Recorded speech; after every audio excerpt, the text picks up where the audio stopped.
Hoy presentamos Aparece un mini Goku. Su nombre es Gohan. ¿Quién no recuerda esta imagen?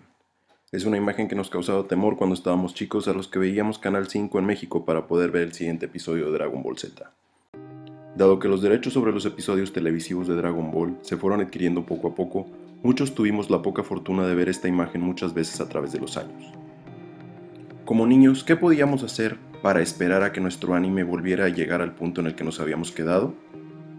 En el caso de muchos de nosotros era jugar con figuras de acción. En México lo que se podía conseguir en ese entonces eran figuras piratas de la Super Battle Collection, que muchas veces incluían personajes que todavía no conocíamos. Los que podían, conseguían los que se anunciaban en la tele, que eran de marca Mattel. ¡Amén! ¡Amén! Por fin puedes tener la colección completa de figuras de Dragon Ball. El tiempo siguió pasando y Dragon Ball Z llegó a su fin, seguido por una transmisión de Dragon Ball GT. Después de eso, los fans de la serie crecimos y muchos nos olvidamos de ella. Este olvido conllevó un declive en la cantidad de coleccionables de Dragon Ball. Esto cambiaría en el 2009 con el lanzamiento de Dragon Ball Kai. Este año, Toei decide retransmitir su anime más popular en un formato remasterizado y cortando todo el material de relleno que existió en el original.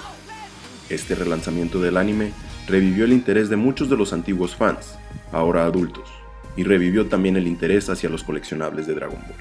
Es por esto que Bandai decide incluir personajes de Dragon Ball Kai en su línea SH Figuarts, que es parte de una subsidiaria de Bandai llamada Tamashii Nations, especializada específicamente en figuras dirigidas a coleccionistas adultos. El primer lanzamiento de las SH Figuarts de Dragon Ball ocurre en noviembre del 2009, con la llegada de Piccolo. Este fue un lanzamiento sólido y con varias ventajas para demostrar lo que se intentaba lograr con estas figuras. Nos mostró lo que la línea podría llegar a ser para los coleccionistas en cuanto a poses dinámicas e icónicas que podrían ser asociadas con el personaje. Piccolo incluía una capa removible, un par de cabezas de repuesto sin su turbante y varios sets de manos y un set de brazos cruzados, los que servirían para poder replicar las poses icónicas del personaje. Todos estos accesorios nos dieron un coleccionable novedoso de Dragon Ball, y la única pregunta que surgió en torno a la figura en ese entonces fue la decisión de basarse en los colores del manga por encima de los colores del anime. Para ser el primer lanzamiento y no ser el protagonista principal, la figura fue muy bien recibida, y el único pero que le podíamos poner era que no incluía un efecto para el Makanko Sanpo. El 23 de enero del 2010 se llega el lanzamiento del personaje principal del anime. Goku es lanzado en su transformación de Super Saiyajin y en estos momentos es cuando más fans del anime empiezan a prestar atención a la línea. De nuevo, Tamashii produjo una figura con excelente esculpido y articulación, que le permitían al coleccionista posar a Goku tal y como lo habíamos visto en pantalla. Nuevamente, venía con accesorios que nos permitían darle esa alma que Tamashii promete plasmar en sus coleccionables. En el caso de Goku, aunque venía con menos accesorios que Piccolo, incluía una mano para simular la famosa teletransportación, un set de manos que nos permitía emular que estaba a punto de lanzar un Kamehameha y dos rostros que permitían expresar emociones distintas. La única queja de algunos coleccionistas fue nuevamente el uso de colores del manga y no los del anime.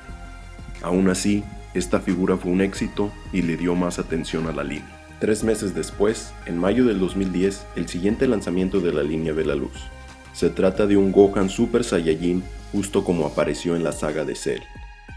Esta figura es la más llamativa de las 3 que habían sido lanzadas hasta el momento, no solo por la gran cantidad de accesorios que incluía, sino por lo que los accesorios significaban.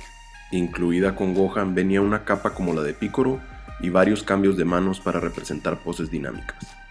Gohan no solo representa su transformación de Super Saiyajin, sino que también incluía un rostro con expresión alegre, el que permitía representar escenas de su transformación Super Saiyajin Full Power. Por si esto fuera poco, también venía con un cambio de cabeza y rostros de ira para representar la transformación favorita de muchos fans, la del Super Saiyajin 2. Estas 3 figuras iniciales en Japón fueron lanzadas en tiendas para el alcance de cualquier persona. De aquí en adelante, a las figuras que son lanzadas de esta manera se les referirá como lanzamiento regular. Aunque la línea tuvo buena aceptación y se popularizó mucho, no tuvo la aceptación que Bandai esperaba y la línea perdió momento. Las SH Figures de Dragon Ball ganarían bastante popularidad en el 2011 gracias a la San Diego Comic-Con International. En este evento es donde se dio a conocer la figura que hasta ahora es considerada el santo grial por muchos de los coleccionistas de esta línea, el Goku Super Saiyajin exclusivo de la Comic-Con 2011. Este Goku era idéntico al anterior que ya había sido lanzado, con las mismas expresiones y los mismos accesorios. La gran diferencia era que esta figura venía recoloreada para esta vez parecerse a su contraparte del anime en lugar del manga. Se etiquetó como Special Color Edition o edición de color especial. Comprar uno de estos en su momento no significó mucho, pero hoy en día hace que ciertos coleccionistas sientan que tienen estatus sobre otros. En este mismo evento se mostró otra figura, Vegeta Super Saiyajin, la cual sería el siguiente en ser lanzada. Vegeta traía varios accesorios como sus predecesores, en este caso traía 3 rostros intercambiables y 3 pares de manos. Bandai nos siguió dejando con las ganas de un accesorio de energía. Vegeta tiene la peculiaridad de que fue lanzado primero en Estados Unidos y después en Asia, con el ya conocido tratamiento Web Exclusive. Web Exclusive es un método que tienen de lanzarse las figuras de la línea SH Figuarts, en las cuales su venta solo es a través de la Premium Web de Bandai, y para conseguir estas figuras la preorden se paga por adelantado. Debido a que la popularidad de la línea en Asia no era lo que Bandai esperaba, de esta figura en adelante todas se empezaron a lanzar como Web Exclusive, mientras en América todas siguieron como lanzamiento regular. El 2012 vio otras 4 figuras anexarse a la línea.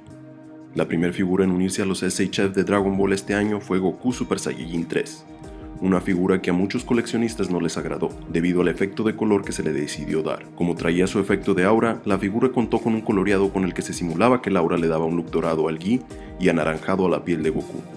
Aparte del aura, también traía una aureola, ya que cuando Goku primero nos muestra esta transformación en el anime, fue durante el tiempo que estuvo muerto en la saga de Buu. Una de las mejores características de esta figura fue su cabello articulado, pero también era una desventaja, ya que era muy pesado y afectó mucho la posabilidad de la figura.